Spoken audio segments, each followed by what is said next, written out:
Hitler had made a fortress of Europe. The Allies were counting on engineering advances to help breach it. Rockets, a menagerie of specialized tanks, the world's first computer, and other technological innovations paved the way to the biggest invasion in history. Now, D-Day tech on Modern Marvels.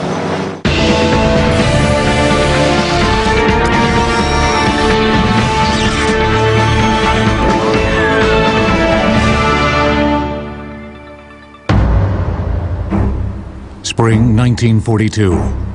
Continental Western Europe was under German control. Only England stood free. The English Channel was still an effective moat against Nazi aggression. Hitler had turned his attention to the Eastern Front and was in a monumental battle with the Russians.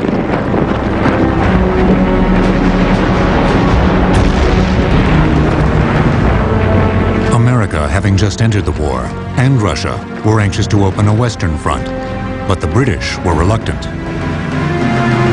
They had taken enormous casualties in World War I, and therefore Churchill had horrors about full-scale battles on the Western Front all over again. So they advocated what became known as the peripheral policy, which is you nibble away at the boundaries of the German Empire, continue strategic bombing, and that would be the best way to defeat Germany. The British approach prevailed in 1942.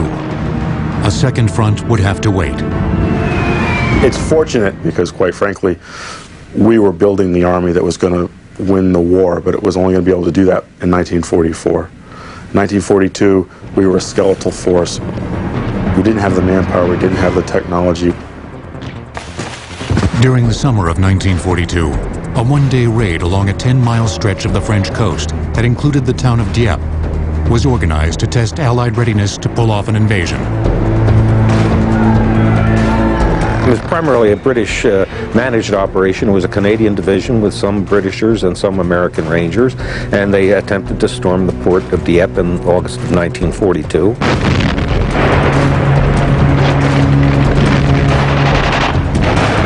And it was repulsed with large-scale Canadian casualties and large numbers of prisoners of war taken, and the whole thing was simply a disaster. The Dieppe raid proved that there was a certain amount of foolishness in attempting to capture one of the heavily defended, heavily fortified port cities on the English Channel coast.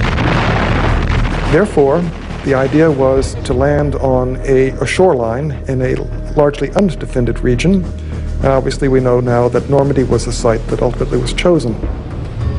But when you do that, you have to have equipment which is geared up to that kind of a job, and that's where in 1942 this kind of equipment was largely missing.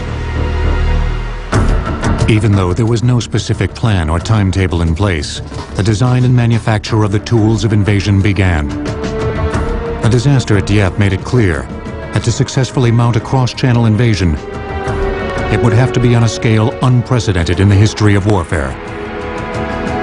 It was up to the industrial might of America to mass-produce the enormous numbers of weapons, transport ships, landing craft, and vehicles needed to land on open beaches in France and confront the German army on the fields of Europe.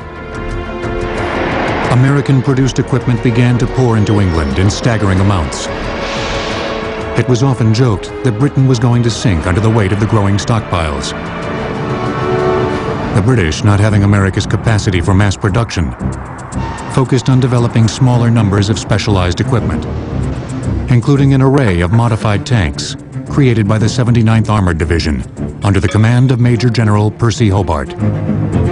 These inventive contraptions became known as Hobart's Funnies, and many were designed specifically to help the invaders get off the beaches and past German obstacles. Now, Hobart had designed different tanks to perform different duties, such as the bobbin, which had this huge roll of canvas, if you will, could get off the landing craft and then unroll this mat. And across this mat, other tanks could follow. You can now navigate off soft ground or impossible ground that you couldn't otherwise move. Another one were the fascines. These were tanks which carried logs. These logs were used to fill in tank traps. so that the other vehicles could move along behind them. One of the most important of the Hobart funnies was based on the Sherman tank. This was called the Crab. It was a flail tank. It had two projecting arms mounted to the side of the tank sticking out front, like the mounts of a bulldozer blade. And on this was a rotating drum. And on this drum were lengths of chain. And these chains would just fly, which is what they called a flail. They would flail around, and they would strike the ground with such force that they would explode German anti-tank Teller mines, just from the concussion of the hitting, so they'd clear a path in front of the tank. Most of Hobart's machines proved too eccentric for the American Army. The only one they decided to use was the duplex drive tank. It was a Sherman tank with standard treads for driving across land, and a set of propellers that could be engaged to move the tank across water. Of course, all of that's great, but the Sherman tank is a 37-ton vehicle, so even with propellers, you have to have a means of floating this thing. So what they developed is a canvas screen on struts that you can raise once the tank is about to go into the water. They had a wire frame, kind of like a 19th century hoop skirt. Once you're in the water, you can go at about 4 knots, which is not very fast. And the idea is to just get on land. British inventiveness was also directed at finding a solution for one of the biggest problems of an open beach invasion: how to get tons of supplies and thousands of vehicles off ships and onto dry land. The British came up with the idea of creating artificial harbors off the beaches. This was another benefit of the Dieppe raid. They knew we wouldn't catch a port real quick. We'd have to conquer it from the land, and we needed to have supplies coming in over open beaches for an extended period of time. In the summer of 1943, construction began on 2 enormous modular harbors, codenamed Mulberries, that would be transported in pieces to Normandy once the invasion began. Their various parts were built all over England and Scotland. Huge concrete blocks soon appeared along the Thames River. And German aerial reconnaissance saw these being built, and they had no idea what they were. They thought they were anti-aircraft forts. They didn't know what to make of them, and they never thought about an artificial harbor. As work progressed on the Mulberries, the Western Allies continued to amass their equipment and train their troops for invasion. But meanwhile, Russia continued to take tremendous casualties in its epic battle on the Eastern Front. In November of 1943, Franklin Roosevelt, Prime Minister Churchill met with Stalin in Tehran, Iran, to discuss post-war settlements, to discuss the Far East, for example, but also what came up was the invasion, the long-promised invasion. And Stalin repeatedly expressed doubts as to whether the Americans and British were serious about this. They had put it off so many times. And finally, it kind of came down to the matter, Stalin says, if you're serious about this, you will name a commander of this invasion. Have you yet? Which prompted Roosevelt then to make his decision to appoint Dwight D. Eisenhower as the overall commander of the invasion. With Eisenhower's appointment as Supreme Commander of the Allied Expeditionary Forces, the planning for D-Day intensified. Codenamed Operation Overlord, it had a location, the French coast at Normandy, and a timetable, late spring of 1944. A major deception campaign was undertaken to feed the Germans misinformation about the time and location of the invasion. They start Operation Fortitude, and the goal there is to convince the Germans of a couple of things. One, that we're going to land at the Pas-de-Calais, which is only 20 miles across the channel, and the other, that we have such a massive force that the initial landing, that's only just the tip of the spear. There's more to come. A pretend Army division was created, called the 1st U.S. Army Group. FUSAG only existed on paper, in fake radio traffic, and some specially built props. We bring in set designers from the London Theatre and from Hollywood. Their job is to build fake trucks and planes. They have inflatable tanks which you can inflate, and all of a sudden in a field you can have a whole armored division, which you conveniently let a German observation plane fly overhead and see.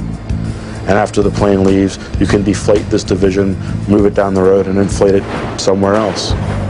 A great deal of effort went into the details of the Fortitude deception. But it was up to top-secret technology to prove the Germans were taking the bait.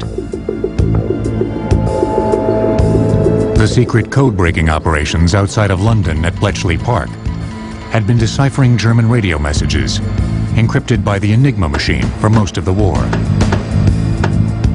Just a little after the outbreak of the war in Europe in 1939, British code breakers, with the assistance of Polish and French cryptanalysts, had managed to reconstruct an Enigma machine.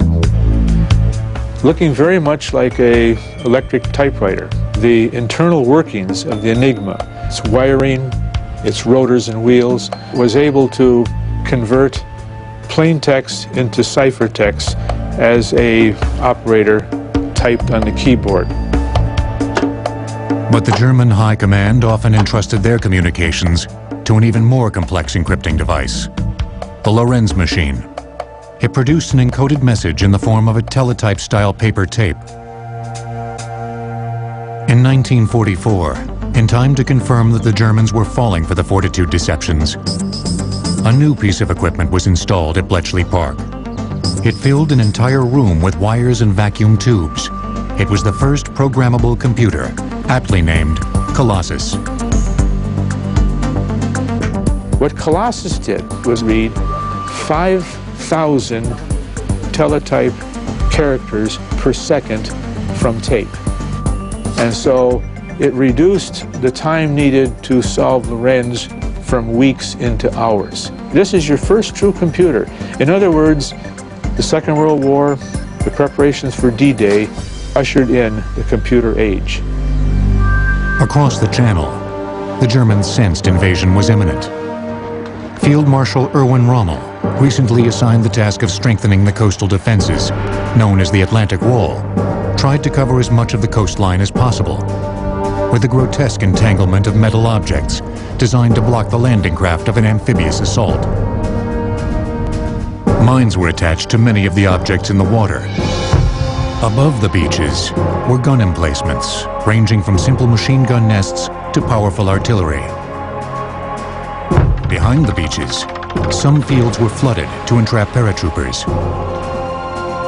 In others, wooden poles were erected to defend against glider landings.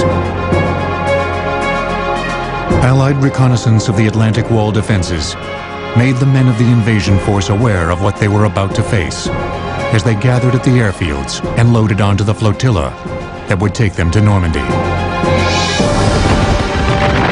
D-Day was a tremendous gamble, but technologies were in place to help, including everything from ragdoll decoys to engineless aircraft and complex electronic trickery.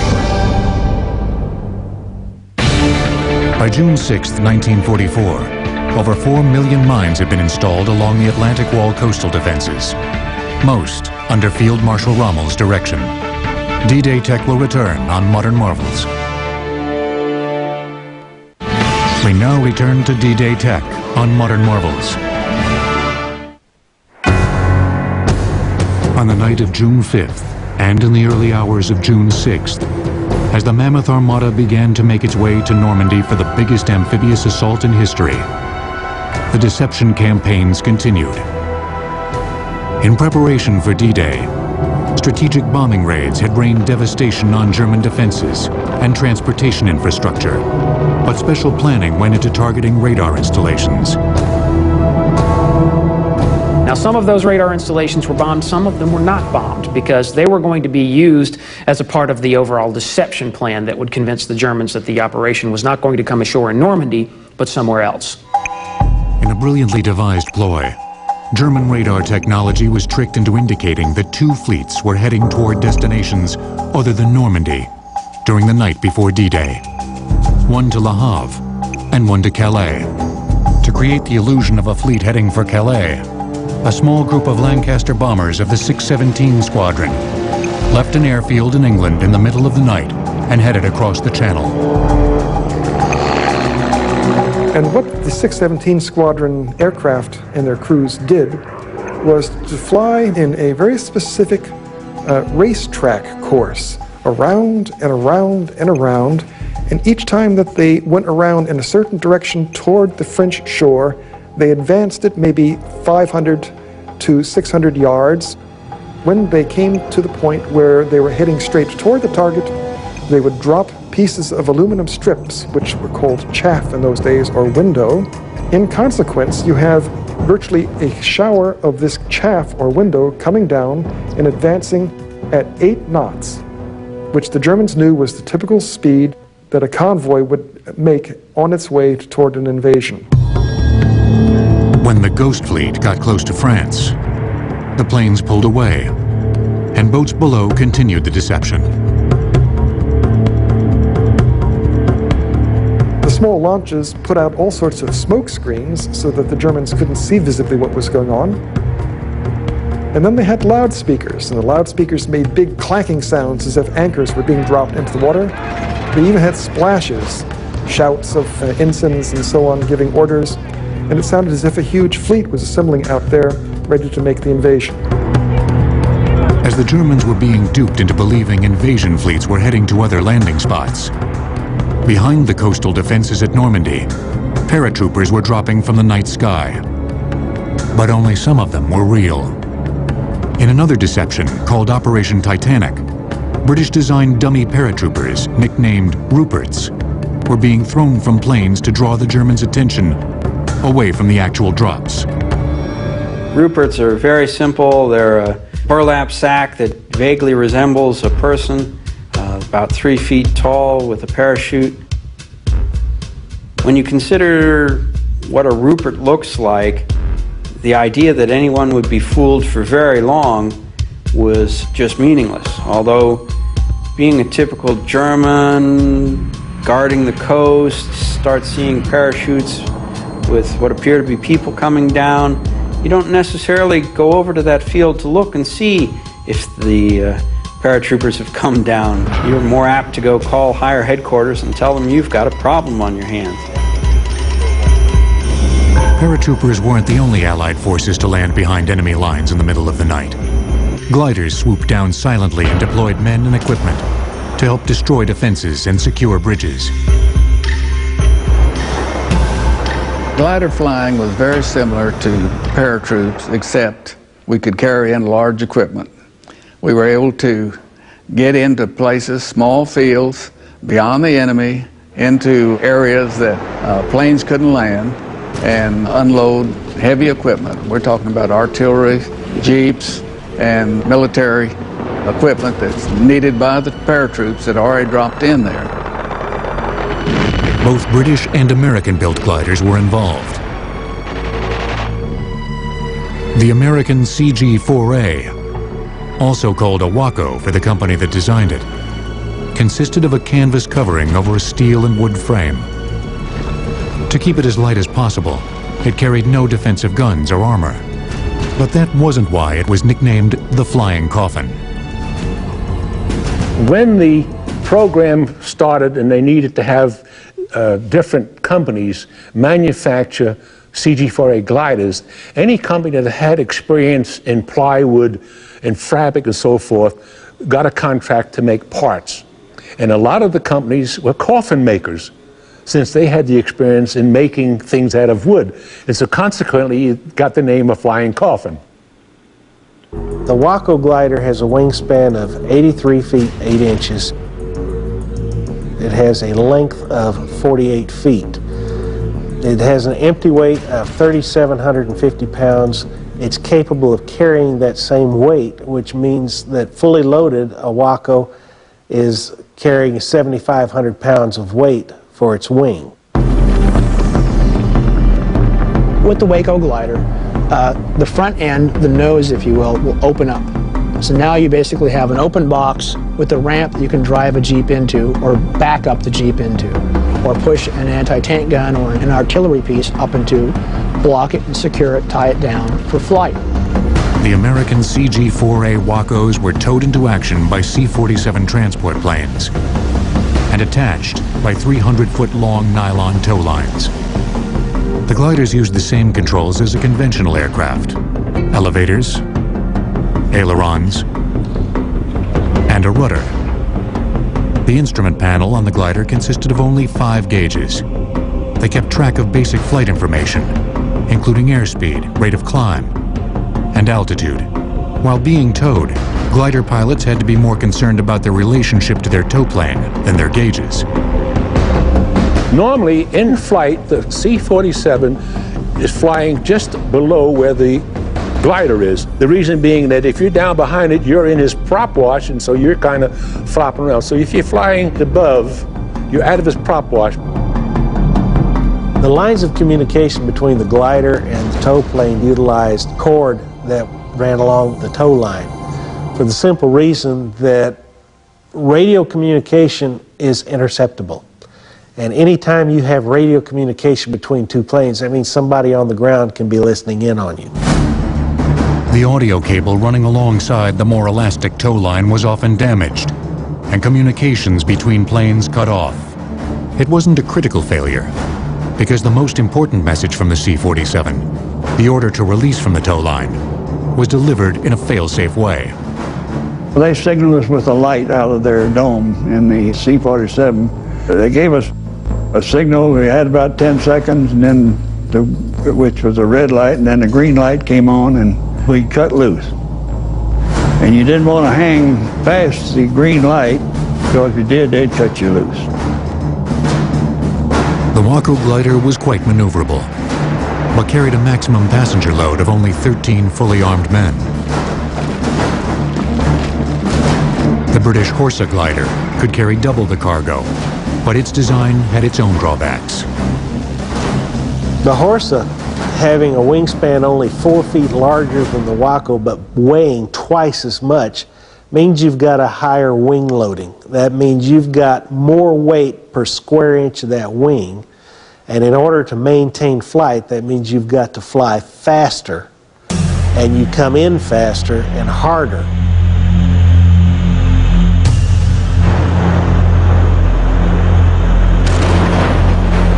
Many of the gliders, British and American, suffered severe landings. There was less moonlight than hoped for, and the fields were smaller and lined with more tall growth than expected. Even though almost all of the planes were damaged, most of the men and equipment managed to survive. The troops carried out their missions to capture objectives and hinder the Germans' ability to respond to the invasion forces that were about to tear into the beaches with the explosive technologies of bombs, artillery, and a device to hand-deliver TNT. The engineless CG-4A Waco glider, while appearing simple in its design, is actually made up of over 70,000 parts. D-Day Tech will return on Modern Marvels. We now return to D-Day Tech on Modern Marvels. Dawn, June 6th. The amphibious assault of Normandy, codenamed Neptune, had been delayed by 1 day because of storms. The seas were still choppy, and the weather far from ideal. Allied bombers roared overhead in a final attempt to weaken German coastal defenses, but many missed their targets due to the low cloud cover. Then it was the fleet's turn to open fire. Warships and the fearsome new technology of landing craft armed with over 1,000 rockets each bombarded the coast. The goal?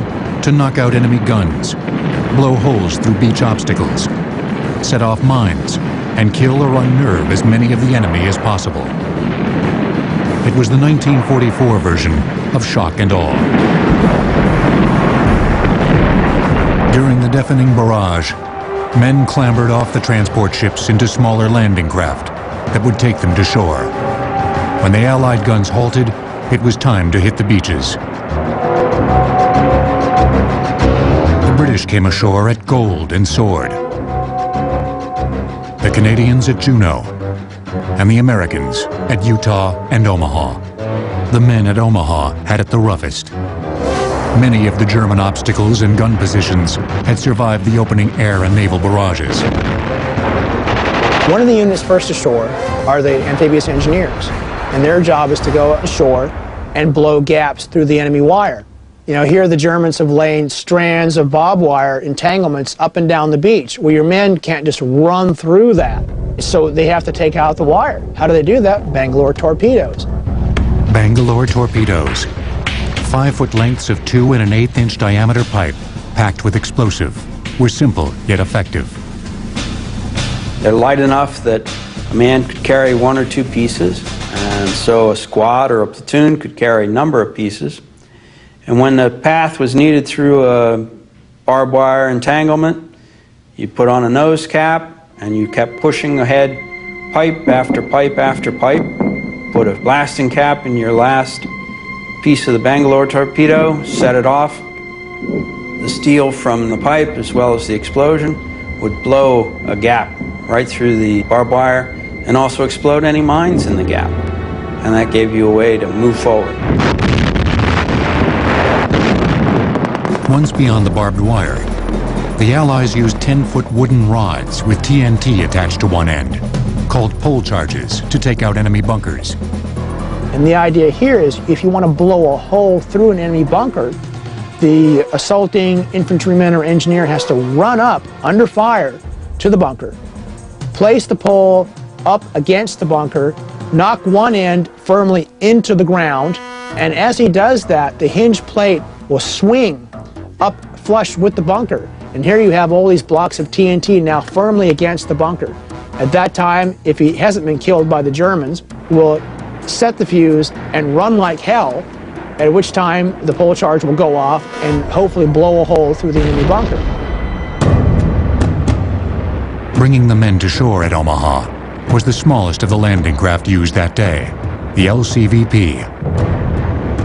Each one carried just 36 men, but the flat-bottom boat rode high in the water, got the men past many of the submerged obstacles, and delivered them right up to the water's edge.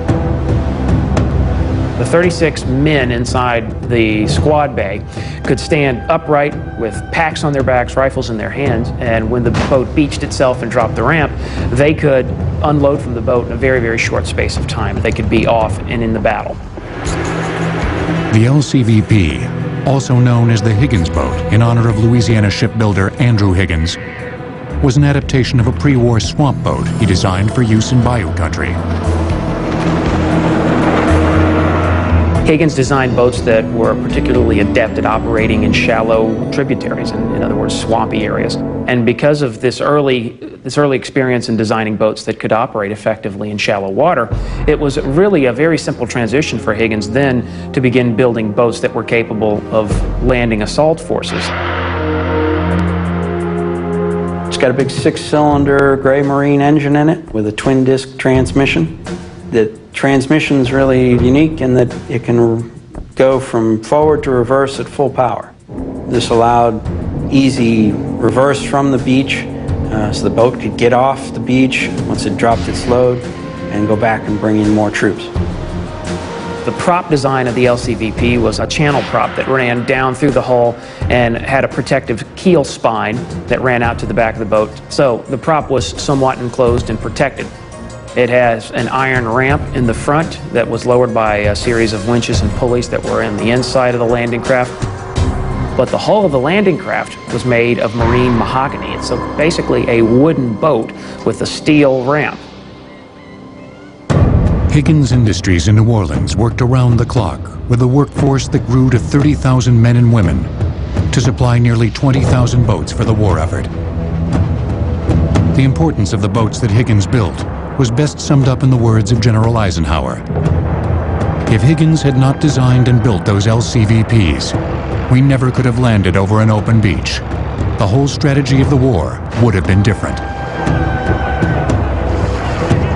With the first wave of men gaining a foothold on the beaches of Normandy, the next wave of machines, from huge cavernous landing ships to strange hybrid vehicles, was about to rumble ashore.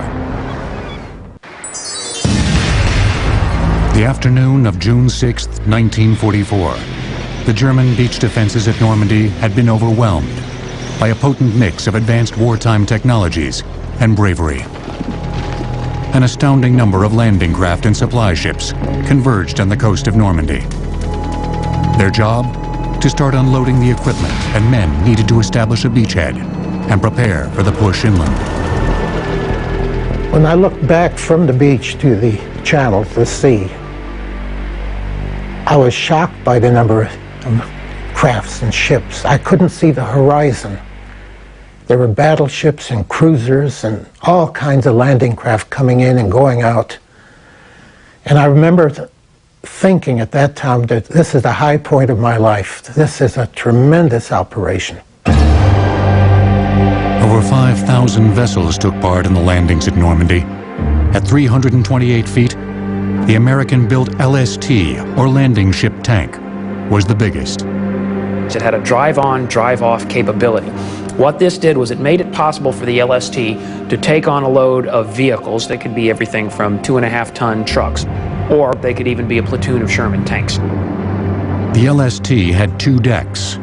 The lighter vehicles were loaded onto the top deck, while the tanks and other heavy equipment stayed below. The craft's flat bottom enabled it to slide right up to a beach. The ballast tanks could also be adjusted so that your bow could be raised somewhat and the stern lowered a little bit, so that when it came into Normandy shore, for example, it would be sort of like a goose landing slowly, tilted somewhat backwards, and you could come in closer for the offloading of your equipment. Once beached, the LST's large clamshell doors were opened and the ramp lowered for the quick unloading of its enormous cargo. If the angle of the beach kept the huge LSTs from getting close enough to shore, Rhino ferries were used to haul the equipment to land. Built specifically for D-Day, they were 41 feet wide and 176 feet long and made from steel pontoons. They were powered by 2 large outboard engines. LSTs were equipped with a dock that Rhinos were able to latch onto.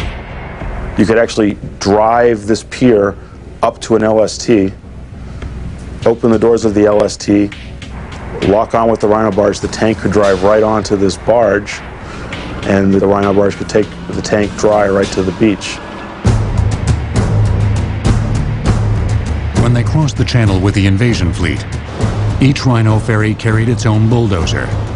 Offloaded on the first trip to the beach, the dozers would build sand ramps to aid in unloading and help push the barge back to sea if it became grounded. Another of the indispensable transports used at Normandy was a half-truck, half-boat that could do the job of both.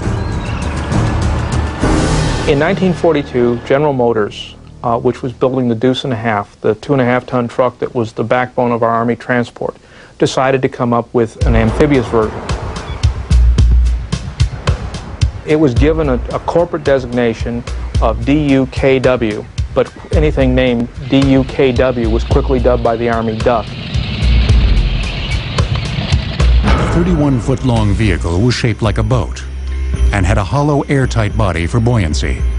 A single propeller provided the Duck's momentum in the water, while it used 6-wheel drive on land.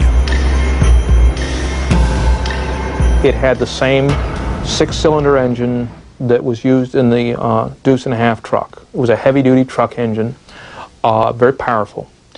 On road, it could give you the same performance as a truck. It could go 55 miles an hour. It wasn't wise to go that fast, but it would cruise all day at 35 without any trouble. On the water, it would, depending on the water conditions, it would go 5, 6, maybe 8 knots. It was not a speedster. It was not meant to be.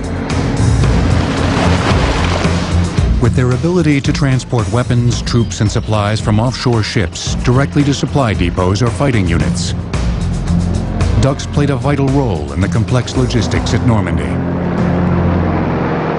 When enough armored vehicles and men were unloaded on the beaches of France, the invasion force began to penetrate the French countryside. Here the troops encountered natural obstructions that proved to be as problematic as any of Rommel's contraptions on the beaches. Hedgerows. A hedgerow It's an extended shrubbery that's been growing for about 600 or 700 years. And it's usually, although not invariably, but a lot of times, the basis for it was a crumbling stone wall. The problem with the hedgerows was that if you tried to scale them by tanks, the tanks moving up and over them, some of them 8–10 feet tall, it exposed the tank's soft underbelly and made them easy targets for German anti-tank weapons.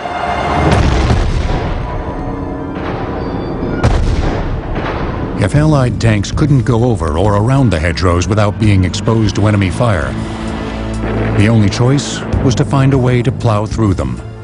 The solution was created by the men in the field, with a makeshift modification made from scavenged metal parts.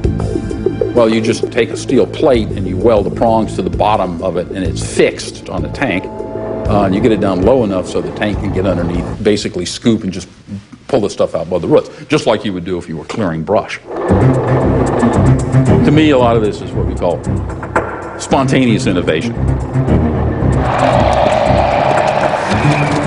I mean, the biggest innovative force that we've got is basically just ordinary American soldiers who come in from civilian life and they're trying to solve these problems. This sort of on-the-spot ingenuity gave the Allied forces the edge on a day-to-day basis. But two mammoth long-term engineering undertakings, built in secrecy, would help guarantee that the D-Day landings were just the beginning of the liberation of Europe. The dashboard of a DUKW, or duck, featured the controls of a tire inflation system. This enabled the driver to inflate or deflate any or all of the vehicle's 6 tires to adjust for different terrain. D-Day tech will return on Modern Marvels. As Allied men and equipment inundated the beaches of Normandy, the Germans still thought that the D-Day landings might be just a diversion for the real invasion force yet to come. It just didn't make sense to land where there wasn't a harbor to facilitate the unloading of all the men and materiel necessary to gain a foothold in France. Little did the Germans know that a pair of the biggest secrets of the war, the 2 portable harbors named Mulberries, were being towed into position. Mulberry A would serve the American landings at Omaha and Utah beaches, and Mulberry B would be assembled off Gold Beach by British forces. In the rough seas of the Channel, an effective breakwater was the most vital part of the puzzle that made up the Mulberries. It was for this purpose that a series of up to 200-foot-long and 50-foot-wide concrete caissons, codenamed Phoenixes, were built.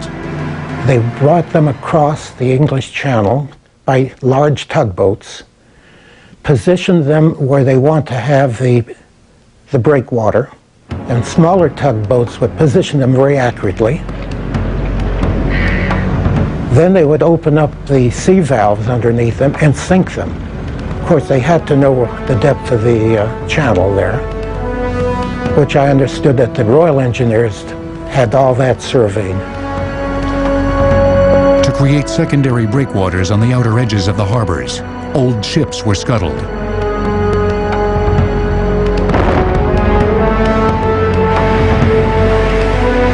Along the areas that they wanted to protect, they sank merchant ships, old battleships, anything they could find that they didn't need anymore. Some of the ships were sunk in relatively shallow water so that the decks were still above water, and they were manned with anti-aircraft guns and crews for a period of time after the invasion. To provide a dock for ships to unload on, steel rectangular floating pierheads were built, with legs that allowed their platforms to rise and lower with the tides. Each Mulberry utilized 6 miles of flexible steel roadway. Flotation was provided by steel and concrete pontoons. This enabled the men and equipment being unloaded at the pierheads to drive over the water and arrive on dry land. On June 12th, after only a week, the American and British Mulberries were operational. And we could unload a huge amount of material just as if it was a natural port or harbor. It was one of the most creative things that we did during the D-Day invasion. But after only a week, disaster struck. The worst storm in 40 years came up and began to immediately cause casualties and damage to resources, most importantly to Mulberry A. The storm continued for several days, and the outer floating seawall started to break apart. Big pieces of this began hitting against Mulberry A and damaging and ultimately destroying most of it. The American Mulberry was beyond repair, and the British Mulberry was badly damaged. The Allies have lost half of their port facilities. So what they do is they take what's left of Mulberry A, the American Mulberry Harbor, they bring it over to the British beaches, Mulberry B, to help build that harbor back up and get that functioning again. There was one more major technological challenge for the Allies to meet: how to guarantee a steady supply of fuel to the mechanized armies landing in France. The innovative solution was called Pluto, short for pipeline under the ocean. In building an undersea pipeline, which is what they had to do, they had to come up with new technology. And rather than create something wholly new, they went to what they knew worked, which was undersea cables, transatlantic cables, which were flexible cables that were in short segments, connected and protected by a rubberized coating. For Pluto, 3-inch diameter steel and lead pipes were welded in lengths as long as 30 miles.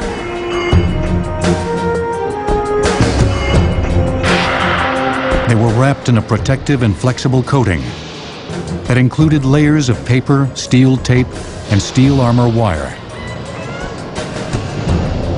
The entire project was ready by D-Day, but deployment was delayed for nearly a month because the Allies had difficulty capturing the planned destination site, the port city of Cherbourg. The heavy German resistance finally gave way on June 27th, but the Germans destroyed much of the port before relinquishing control. When Cherbourg was sufficiently rebuilt to receive Pluto, it only took about 10 hours to lay the pipelines across the 70 miles of channel. The lead pipes were deployed from the holds of ships, while the steel pipelines were unrolled off huge floating drums called conundrums. The first Pluto pipeline became operational on August 12, 1944. During the next several months, over 500 miles of pipeline were laid across the channel and over land to keep pace with the forces as they made their way east. Even though one of the Mulberries had been destroyed by a storm and the initial laying of the underwater pipeline had been delayed, these two engineering marvels helped the Allies ride toward victory. They joined all the new machines, electronic trickery, and scientific breakthroughs as part of the Herculean effort that went into the success of D-Day. Technology was an important tool to achieving victory, and it was necessary because without the technology, the cemeteries that overlook Omaha Beach would have been much larger than they are.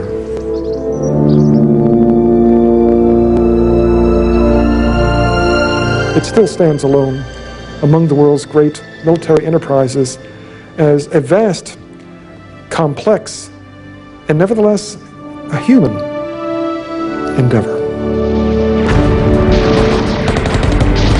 With the D-Day landings, the Allied invading force had successfully breached Fortress Europe, would soon liberate France, and then roll toward Berlin. The technology the Allies developed for the ultimate military assault helped give them the advantage and change the direction of the war.